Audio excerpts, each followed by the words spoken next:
Assalamu alaikum wa rahmatullahi wa barakatuh. C'est la partie 3 du chapitre 10 courant alternatif sinusoïdal de la classe SVSG.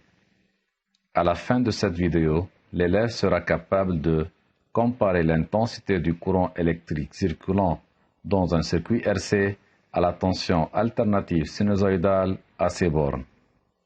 On rappelle que dans le circuit RL, la tension et le courant sont toujours en déphasage. Dans le circuit RL, la tension aux bornes d'une bobine est en avance de phase sur le courant par phi est égal pi sur 2 radians si la bobine est purement inductive. Dans le circuit RL, la tension aux bornes d'une bobine est en avance de phase sur le courant par phi entre 0 et pi sur 2 si la bobine est résistive. Circuit RC. Expérience 3. Le circuit suivant comporte un générateur à basse fréquence délivrant une tension alternative sinusoïdale en série avec un condensateur de capacité C et un conducteur ohmique de résistance R. Les voies de l'oscilloscope sont connectées comme indique la figure. La voie Y1 est connectée entre A et B pour mesurer la tension UAB au bord du condensateur. La voie Y2 est connectée entre D et B pour mesurer la tension UDB au bord du conducteur ohmique.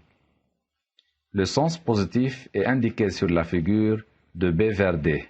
Pour cela, on presse le bouton invert de la voie Y2 pour mesurer la tension UBD et non UDB.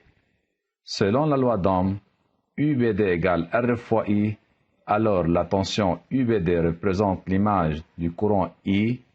D'après les oscillogrammes, la tension UBD atteint sa valeur maximale avant la tension UAC, alors UBD est en avance de phase sur UAB et par suite le courant est en avance de phase sur UAB. Étude analytique. Dans cette étude, on doit trouver la différence de phase entre le courant I et la tension UC au bord du condensateur. On suppose que le courant délivré par le générateur à basse fréquence est donné par I égale IM cosinus oméga T. On a I égale C fois DUC sur DT. Par suite, UC sera l'intégrale de I dt sur C.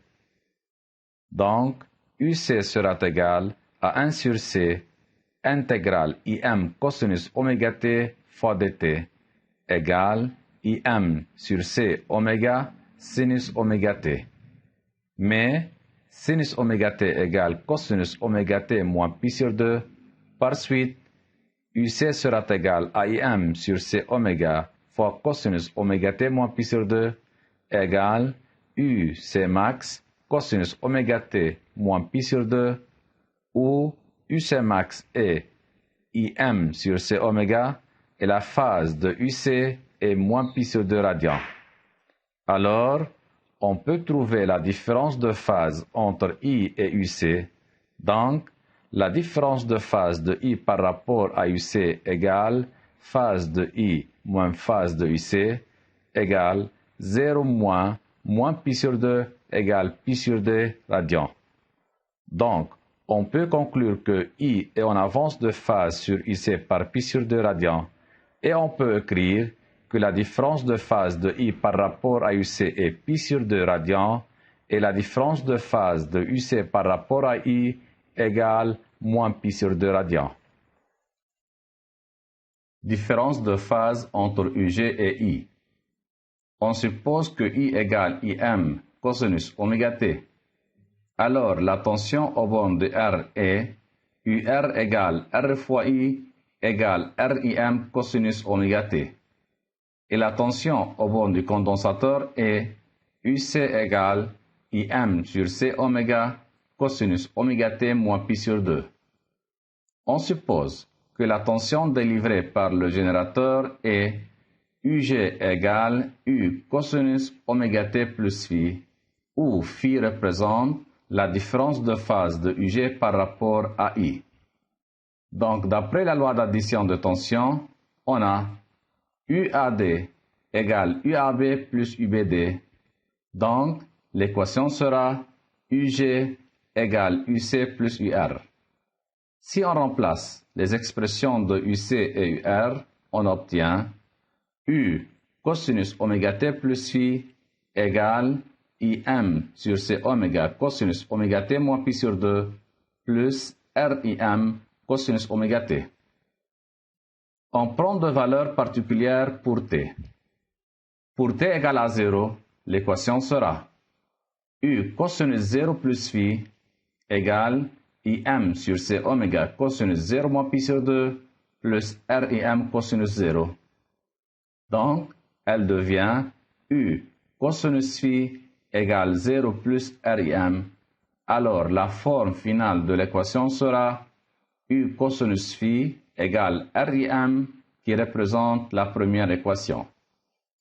Pour t égale pi sur 2 oméga, l'équation sera U cosinus pi sur 2 plus phi égale IM sur C oméga cosinus pi sur 2 moins pi sur 2 plus RIM cosinus pi sur 2.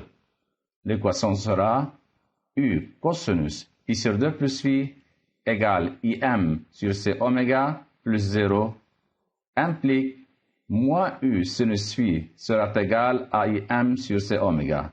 Et la forme finale de l'équation sera U sinus phi égale moins IM sur C oméga qui représente la deuxième équation. Divisons l'équation 2 par l'équation 1. On obtient U sinus phi sur U cosinus phi égale moins IM sur C oméga divisé par RIM. En simplifiant par les simplifications correspondantes, on obtient tangente phi égale moins RC oméga. Alors, pour RC différent de l'infini, alors la différence de phase sera différente de pi sur 2, et pour RC oméga différent de 0, alors phi est différent de 0. Mais moins RC oméga négative, donc la différence de phase entre UG par rapport à I varie entre moins pi sur 2 et 0, et on peut conclure que UG est en retard de phase sur I. Différence de phase entre les tensions et le courant dans un circuit RC en série. Entre UC et I, et d'après les oscillogrammes, on a I est en avance de phase sur UC par pi sur 2 radians. Et entre UG et I, la différence de phase est entre 0 et pi sur 2 radians, donc le courant est en avance de phase sur UG. Comme conclusion, si le courant dans un condensateur est alternative sinusoïdale de pulsation oméga et d'amplitude IM, alors la tension aux bornes du condensateur est alternative sinusoïdale de même pulsation oméga. Le courant est en avance de phase sur la tension aux bornes du condensateur par pi sur 2 radians. Le courant est en avance de phase sur la tension aux bornes du générateur par une différence de phase qui varie entre 0 et pi sur 2. La tension maximale, c'est-à-dire l'amplitude aux bornes du condensateur est UC max égale IM sur C oméga. Application 3. Détermination de la capacité d'un condensateur. Afin de déterminer la capacité C d'un condensateur, on le relie en série avec un conducteur ohmique de résistance R égale 10 racine de 2 ohms aux bornes d'un générateur à basse fréquence, GBF, délivrant entre ces bornes une tension alternative sinusoïdale, UG égale UM cosinus oméga t. La sensibilité verticale de l'oscilloscope est SV égale 1 volt par division. Le circuit, ainsi construit, est parcouru par un courant alternatif sinusoïdal I. On prend racine de 2 égale 1,4 et 0,32 pi égale à 1. Question numéro 1.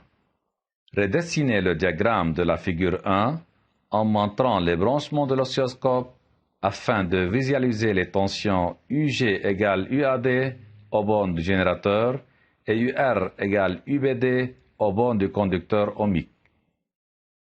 Afin de mesurer les deux tensions en même temps, on relie la masse de l'oscilloscope au point D et la phase Y1 au point A pour remesurer la tension UAD et la voie Y2 au point B pour mesurer la tension UBD. Question numéro 2. Lesquelles des deux tensions, UG ou UR, représentent l'image de l'intensité du courant I est justifiée? Selon la loi d'Ohm, UR est égal à R fois I, où R est une constante positive, alors U et I sont proportionnels, alors UR est l'image de I. Question numéro 3. Précisez avec justification lesquelles des tensions UG ou UR est en avance de phase sur l'autre. UR est en avance de phase sur UG, puisque dans le circuit RC en série, le courant est toujours en avance de phase sur la tension aux bornes du générateur, et puisque UR est l'image du courant I, alors UR est en avance de phase sur UG. Ou bien, d'après les oscillogrammes, UR atteint la valeur maximale avant UG. Question numéro 4. Déterminer la différence de phase entre les tensions UG et UR. On a phi égale 2pi fois D sur X, où D égale à 0,5 et X égale à 4. Par suite, la valeur absolue de la différence de phase est pi sur 4 radians. Question numéro 5. En utilisant les oscillogrammes de la figure 2, déterminer la valeur maximale UM de la tension UG et la valeur maximale IM de l'intensité du courant I.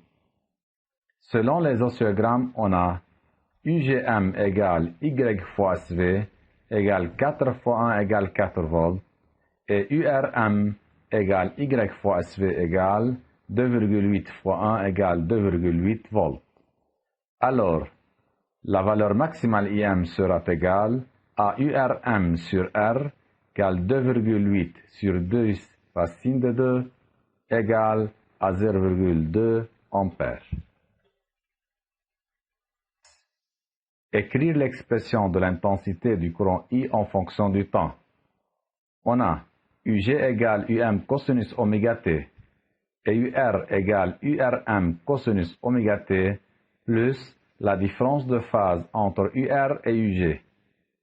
Alors, UR sera égal à 2,8 cosinus oméga t plus pi sur 4, car UR est en avance de phase sur UG. Alors l'expression du courant I sera I égale UR sur R égale 2,8 sur 10 racine de 2 fois cosinus oméga t plus pi sur 4, et par suite, l'expression finale sera I égale 0,2 cosinus oméga t plus pi sur 4. Question numéro 7. Utilisez la relation I égale C fois DUC sur DT et déduire l'expression de la tension UC égale UAB au bord du condensateur en fonction de C et T, où oméga égale 100 pi radians par seconde. On a I égale C fois DUC sur DT. Par suite, UC sera égal à l'intégrale de I dt sur C. Donc, UC égale 1 sur C intégrale 0,2 cosinus oméga t plus pi sur 4 fois dt égale 0,2 sur C oméga sinus oméga t plus pi sur 4. Par suite, l'expression de UC sera 0,2 sur 100 pi C sinus 100 pi t plus pi sur 4. Question numéro 8. Soit UC égale 4 sinus 100 pi t plus pi sur 4 et calculer la valeur de C. On sait que l'expression de UC est UC égale 0,2 sur 100 pi C sinus 100 pi t plus pi sur 4 et UC égale à 4 sinus 100 pt plus pi sur 4. Par comparaison, on obtient 0,2 sur 100 pi c égale 4 et par un calcul, on obtient la valeur de C qui sera égale C égale 1,6 par 10 à la puissance moins 4 farad est égal à 160 microfarads. Résumé. 1. Dans le circuit RC, la tension et le courant sont toujours en déphasage. 2. Dans le circuit RC, la tension au bord d'un condensateur est en retard de phase sur le courant par phi égale pi sur 2 radians. 3. Dans le circuit RC, la tension au bord d'un générateur est en retard de phase sur le courant par phi qui varie entre 0 et pi sur 2. C'est la fin de la partie 3. Merci pour votre attention.